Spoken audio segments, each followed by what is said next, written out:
Sedangkan nama saya Eden Fajar bin Muhammad Fidli dari SK Sehat Keipong.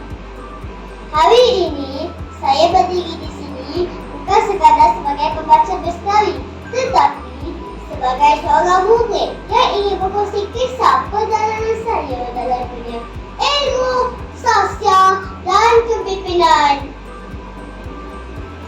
Alhamdulillah, dengan usaha gigih dan sokongan guru, saya telah terima kejayaan dalam bidang akademik.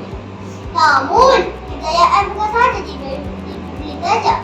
Saya juga aktif dalam kurikulam. Antara aktiviti yang saya sertai ialah pada beruniform pengakap, bersatuan bahasa Inggeris dan sukan bola baling.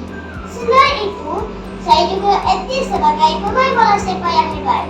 Antara kejayaan dalam sukan bola sepak ialah Hafizah Kasut Tanaman, Gila Liga Soccer, Piala Lepas Santai dan Piala Zaman Motor.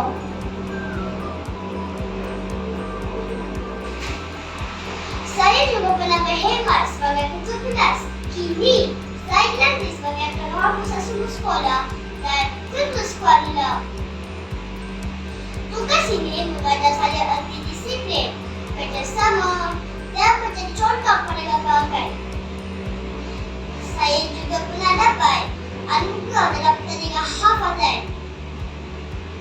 Apa yang menggerakkan saya untuk terus berjaya? Jawapannya mudah, ilmu dan membaca.